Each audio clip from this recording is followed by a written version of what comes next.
Good morning, everyone. This is Tony from Her Homestead Skills, and today I'm hoping to get out to my garden and put a few shovels into the ground, turn a little bit of dirt, and prepare it for planting my garlic. The weather is cooling, the leaves are turning, and it is perfect time to do this. But a couple of things I wanted to discuss today. I know that I have touched on politics a few times in a few videos, and mostly I have tried to stay away from politics because personally I actually hate politics. The dilemma there is that you can't always ignore what's going on around you. As much as I'd love to, sometimes you just want to run and hide and close the doors to the whole world, and none of it exists outside your own little world. But that's not reality. And very much have to keep an eye on what's going on in the world. But we don't have to make ourselves miserable with it. So I find when I pay too much attention to politics, I do tend to get miserable and unhappy. So at that point I pull away. However, you do have to keep an eye on what's going on in order to adjust, to adapt, and to have an idea of what's happening in your world. You can't go through it blindly. I know some people manage to do that.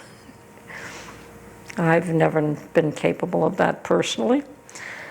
And if you don't pay attention, you will have nasty surprises. So I do keep an eye on it a little bit. Now, this past week, I don't want to go into too much detail, but we've had a couple of incidences in Canada with politics, issues between Canada and India.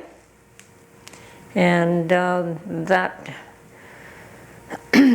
could have been dealt a little bit differently. But since it's not my job, it's really not my place to say how badly or how well it was handled. But as one looking on, I could say that that situation was not handled very well. But moving on. We also had our leader bring the president of Ukraine to Canada. And there was, of course, quite an embarrassing event where someone who turned out to be a Nazi was honored during a presentation in which the Ukrainian president was present. And yeah, heads rolled. Perhaps not the right ones, but heads rolled. You would think that those people should be vetted in the first place before being invited, and secondly, once being vetted, you should be cautious of who you're honoring and why. And apparently the Speaker of the House he took full responsibility, but anyway, enough said. There is a saying in the business world, and I think they call it the Peter Principle, where people rise to the level of incompetence.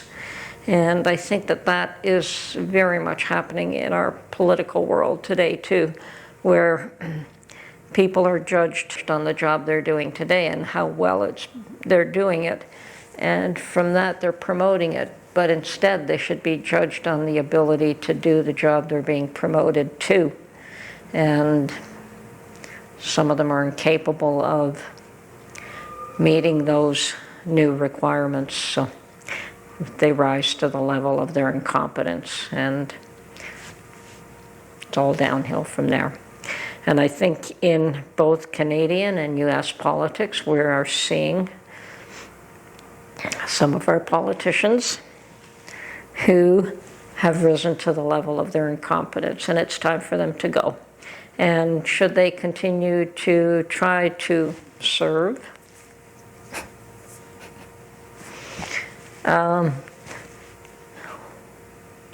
that they feel that they deserve a place there forever.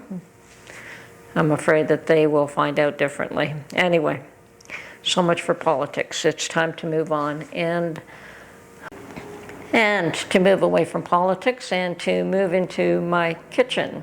I just watched a couple of videos. I saw one and then I wanted to see if there was any more support for this idea.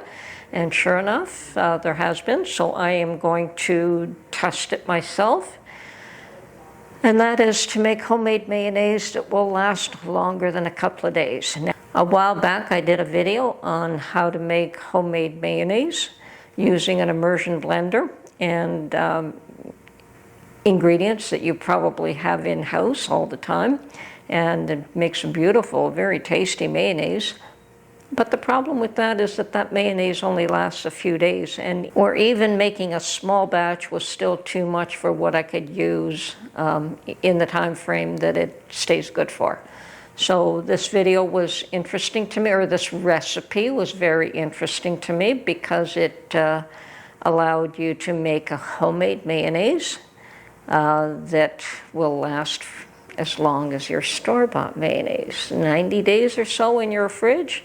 And I'm like, wow, that's great, because the issue that I had with the mayonnaise was that it just didn't last long enough for me. I could make some fresh today, and unfortunately, I would have to throw the rest of it out.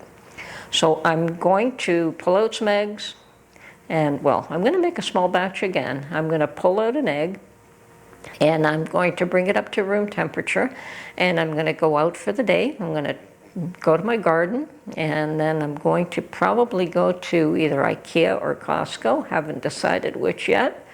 Not likely both. And do some shopping, and then come back and make this mayonnaise. And it does have another ingredient that allows it to last that length of time. So I'm going to see if that actually works for me. So I will be making it today, and then I will verify that it actually does or does not last as long as store-bought. Anyway, this is Tony from Her Homestead Skills, and short and sweet, not much going on. The weather's lovely, no time to be indoors, so I'm out for the day. Talk to you soon. Bye for now.